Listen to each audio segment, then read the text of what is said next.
On dit qu'il existe une force tellement puissante qu'on la surnomme parfois la huitième merveille du monde. Pourtant, le plus étonnant, c'est que notre cerveau a un mal fou à la comprendre intuitivement. Aujourd'hui, on va décortiquer ce mystère ensemble. Voilà, la citation est posée. La puissance des intérêts composés est le secret le mieux gardé des plus grandes fortunes mondiales. Ça peut paraître un peu exagéré, non?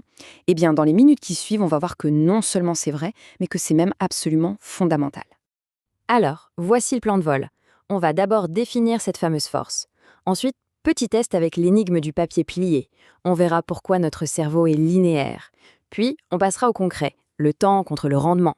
Et on finira par distiller le secret de tout ça, l'effet cumulé.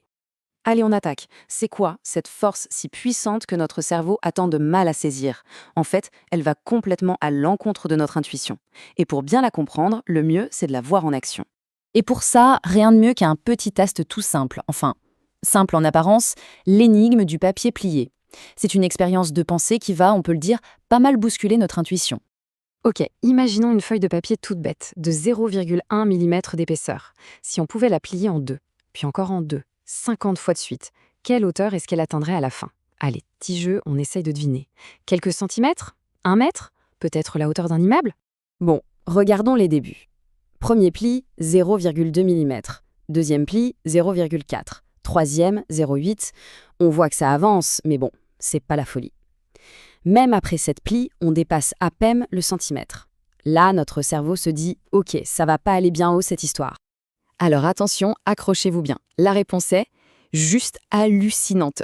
Après 50 plis, la hauteur de cette feuille de papier dépasserait les 100 millions de kilomètres. Oui, 100 millions.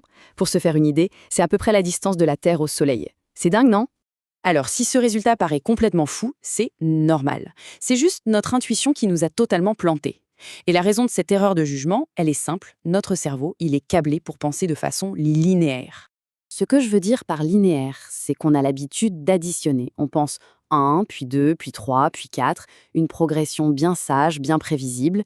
Sauf que la croissance exponentielle, elle, ne s'additionne pas, elle se multiplie. On passe de 1 à 2, puis de 2 à 4, puis 8, 16. Et le truc incroyable, c'est que chaque nouvelle étape est aussi grande que tout ce qui a été fait avant combiné.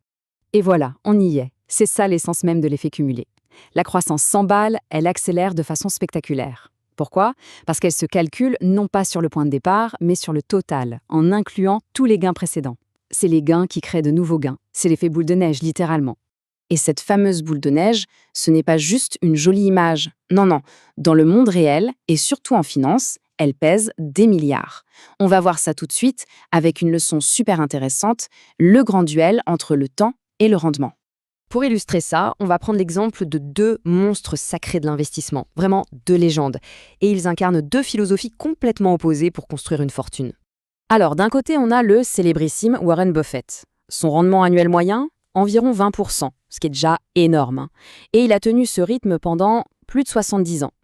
De l'autre côté, on a Jim Simons, un génie des maths, qui lui a fait des rendements juste stratosphériques, environ 60% par an. Mais sur une période plus courte, à peu près 30 ans. Logiquement, on se dit, c'est Simons le plus riche, forcément. Eh bien, pas du tout. C'est la tortue qui gagne la course.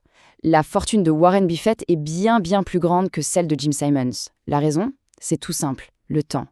Buffett a juste laissé l'effet cumulé faire sa magie pendant 40 ans de plus. Son ingrédient secret, finalement, c'était pas un rendement de fou, mais une durée, une patience absolument hors norme. Donc, que ce soit avec une simple feuille de papier ou avec la fortune de Warren Buffett, on voit que c'est exactement le même principe qui est à l'œuvre. Alors maintenant, résumons un peu tout ça. Quel est le secret de l'effet cumulé et qu'est-ce qu'on doit vraiment retenir? En fait, il y a 3 leçons clés à garder en tête. Première chose, notre cerveau est linéaire, point. Ça nous rend presque aveugles à la puissance de l'exponentielle. Deuxièmement, la croissance exponentielle, c'est un diesel. Ça démarre tout doucement, mais une fois que c'est lancé, ça accélère de façon spectaculaire. Et enfin, troisièmement, et c'est la leçon de Buffett et Simmons, le temps est l'ingrédient le plus important, souvent bien plus que la performance brute elle-même. Au final, comprendre ce principe, ça va bien au-delà de la finance.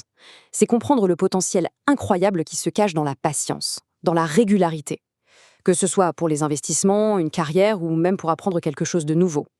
La vraie question, c'est dans quel domaine de la vie peut-on laisser cette magie de l'exponentiel opérer?